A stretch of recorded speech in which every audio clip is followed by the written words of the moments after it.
अस्सलाम वालेकुम गाइस। ये हमारा लेसन नंबर 4 है। इससे पहले हम जो है ना वो 3 लेसन जो है ना वो कर चुके हैं। इसमें हमने टीचिंग मेथड को जो है ना हमारा जो है ना वो फोकस है। तो इससे पहले भी हमने जो है ना तकरीबन 15 MCQs किए हैं। तो इस लेक्चर में भी हम 15 MCQs पे जो है ना वो डिस्कशन करेंगे।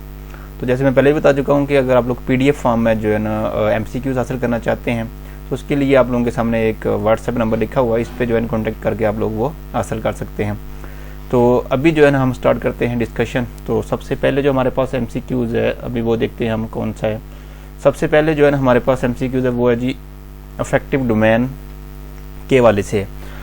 तो affective domain was classified by, जी किसने क्लासिफाइड किया था अफेक्टिव डोमेन को जो है। तो ये हमारे पास ऑप्शन दिए गए हैं, सिम्पसन का है, कैथोल है, बेंजामिन एस ब्लूम है और नन ऑफ दीज है। तो हमारे पास इसका जो सही ऑप्शन है वो है कैथोल, जिसको डेविड कैथोल भी बोलते हैं। और अफेक्टिव डोमेन को जो है ना मुतासर कुन डोमेन भी कहा जाता है उर्दू में, अगर आप लोग इसको जो है ना कहें तो। अफेक्टिव डोमेन असल में होती है, ये शामिल करती है, इन्वॉल्व करती है, हम जो है ना हमारे इमोशन को शामिल करती है, एटीट्यूड को शामिल करते हैं। और इसको जो है ना फीलिंग डोमेन भी कहा जाता है। और इसको जो है ना 1964 में जो है मुतारफ़ करवाया गया है। तो जो मुतासर कुन डोमेन होती है, इसको अगर उर्दू में हम देखें तो ये मौज़ूआत के जो है ना मौज़ूआती मामलात के साथ जज्बाती और रवैयों से मुतल्लक़ मालूमात होती है, जबकि इल्मी डोमेन से मुराद जो है ना वो मादे से मुतल्लक़ इल्मी और फ़िक्री महारत होती है। तो ये इन दोनों में फ़र्क है। तो हमें जो है ना अफेक्टिव डोमेन अभी जो है देखना है कि इसका सही ऑप्शन कौन सा है। तो जो मैंने आप लोगों के साथ डिस्कस किया है इसमें से भी MCQs बन सकते हैं कि ये कब से मुतारफ़ हुई थी। तो ये 1964 में, और इसको साथ फीलिंग डोमेन भी कहते हैं। तो ये होती किसके मुतल्लक़ है, इमोशन और एटीट्यूड्स के मुतल्लक़ होती है। तो इस जो हमारे पास MCQs है इसका जो सही ऑप्शन है वो है डेविड कैथोल, इसका पूरा नाम जो है ना ये होगा। 2 ऑप्शन इसका दुरुस्त है। आगे affective domain is divided into, जी इसको डिवाइड किया गया अफेक्टिव डोमेन को कितने 5 ग्रुप्स में तकसीम किया गया। इसको 5 ग्रुप्स हैं इसके टोटल। तो यहाँ पे ग्रुप्स आएगा। तो चले मैं इसको जो है ना ग्रुप्स कर देता हूँ। ये यहाँ पे क्या आएगा, ग्रुप्स। इसके 5 ग्रुप्स हैं। वो कौन कौन से हैं? सबसे पहला हमारे पास कैरेक्टराइजेशन है, दूसरा है इसका ऑर्गेनाइजेशन, तीसरा वैल्यूइंग है, रिस्पॉन्डिंग है और रिसीविंग या अटेंडिंग भी साथ आता है इसकी। तो ये हमारे पास इसके 5 ग्रुप हैं। तो अब हम आगे जो है इसको थोड़ा सा तफसील में देखेंगे। इसके रिलेटेड ही MCQs हैं आगे जो हमारे पास दिए गए हैं। तो ये हमारे पास है जी the lowest level of learning in affective domain is, जी हमारे पास लोएस्ट लेवल लर्निंग का जो है ना अफेक्टिव डोमेन में कौन सा है। तो ये हमारे पास जो है ना इसमें हमारे पास होगा रिसीविंग अटेंडिंग। रिसीविंग अटेंडिंग जो है ना ये हमारे पास जो है ना लोएस्ट लेवल होगा। फर्स्ट ऑप्शन जो है ना इसका दुरुस्त होगा, ये वाला। ये हमारे पास लोएस्ट लेवल है। अगर तरतीब से इसको लिखा जाए तो सबसे टॉप पे आता है कैरेक्टराइजेशन, उसके बाद आता है ऑर्गेनाइजेशन, फिर वैल्यूइंग आता है और साथ रिस्पॉन्डिंग और रिसीविंग। तो सबसे लो, सबसे नीचे जो है ना हमारे पास क्या आएगा, वो रिसीविंग अटेंडिंग आएगा। तो आगे हमारे पास which is placed at the highest level of learning in affective domain, सबसे टॉप पे क्या है, जैसे मैंने पहले बताया। तो ये कैरेक्टराइजेशन होगा, बाकी 3 ऑप्शन नहीं होंगे। ये सबसे टॉप पे जो है ना हाईएस्ट लेवल जो है इसका ये होगा कैरेक्टराइजेशन। उसके बाद है जी हमारे पास next MCQs willingness to attend to particular phenomenon is, जी तो वो कहता है कि किसी खास रुझान में शिरकत की ख्वाहिश क्या कहलाती है, ये कहलाती है अटेंडिंग रिसीविंग। तो इसका सही ऑप्शन जो है ना ये होगा हमारे पास 4, अटेंडिंग रिसीविंग। नेक्स्ट क्वेश्चन है जी हमारे पास which sub group of affective domain focuses on active participation in, जी कौन सा है जो ग्रुप जिसमें फाल शिरकत, विच sub group of affective domain focuses on active participation in.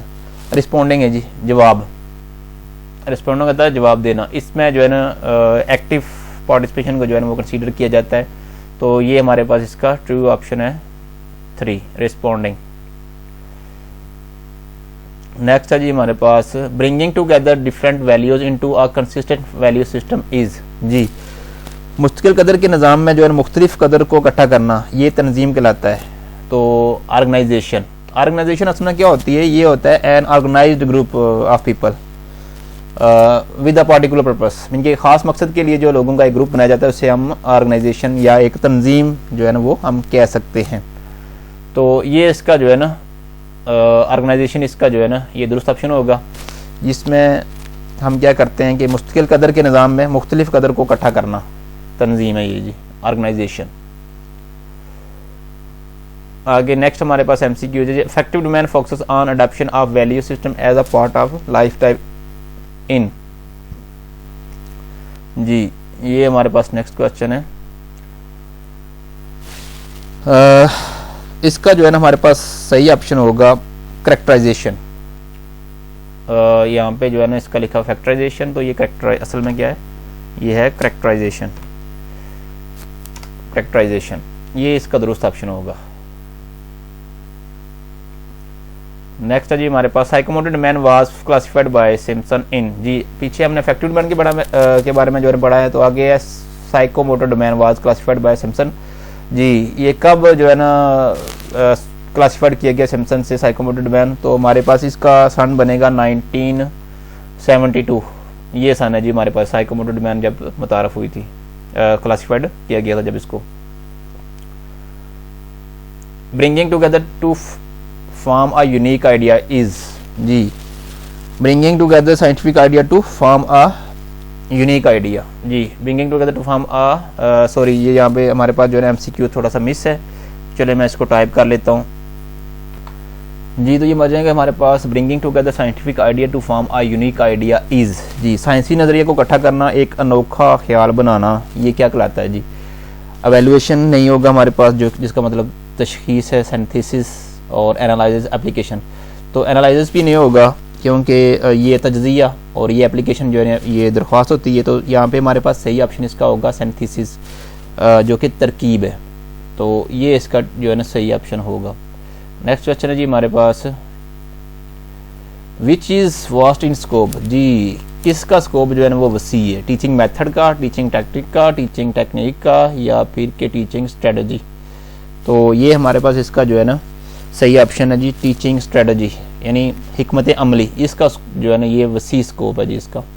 Which is the time of what is the time of presentation in micro teaching. जी micro teaching में जो है प्रेजेंटेशन का टाइम कितना होता है। असल में माइक्रो टीचिंग होती क्या है, माइक्रो टीचिंग एक उस्ताद की तरबियत है और फैकल्टी डेवलपमेंट टेक्निक है, जिसके तहत उस्ताद की तदरीसी सेशन की रिकॉर्डिंग का जायज़ा लेते हैं हम।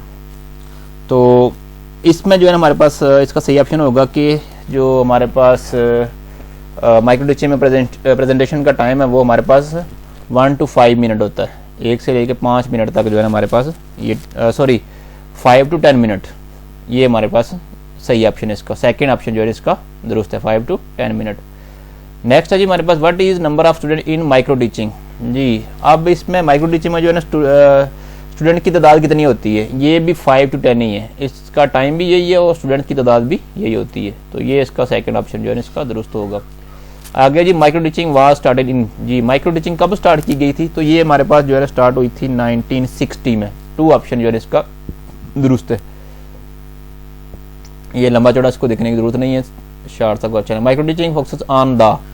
जी माइक्रो टीचिंग किस चीज़ पे फोकस करती है, ये कॉम्पिटेंसी ओवर स्किल, ये महारत पे जो है ना फोकस करती है जो माइक्रो टीचिंग होती है। नेक्स्ट है हमारे पास, which is most suitable in teaching of science. जी साइंस को पढ़ाते हुए आप लोग कौन सा मेथड जो है ना ज़्यादा सूटेबल है, तो ये हमारे पास मेथड दिए गए हैं। प्रोजेक्ट मेथड है, डिस्कशन मेथड है, डेमोस्ट्रेशन मेथड है, लेक्चर मेथड है। तो प्रोजेक्ट में जो है ना हमारे पास हरकत देने वाला एक तरीका होता है, डिस्कशन मेथड होता है जिसमें हम डिस्कस करते हैं किसी चीज़ को बैठ के 2-3 बंदे, डेमोस्ट्रेशन होता है कोई डेमो देना, और लेक्चर मेथड होता है जिसमें आप लोग खड़े होकर जो है ना खिताब करते हैं। तो जो साइंस पढ़ाते हैं वो सबसे सूटेबल मेथड जो है ना वो प्रोजेक्ट मेथड है, जिसमें हम प्रैक्टिकली कुछ करके दिखाते हैं। तो ये इसका जो है ना फर्स्ट ऑप्शन जो है ये ठीक है। तो ये हमारे पास कुछ MCQs थे। तो नेक्स्ट अगर आप लोग देखना चाहते हैं तो इसके लिए चैनल को सब्सक्राइब कर लें। अपना भी ख्याल रखिएगा और अपने इर्द गिर्द मौजूद मामलों का ख्याल रखिएगा। अल्लाह हाफिज़।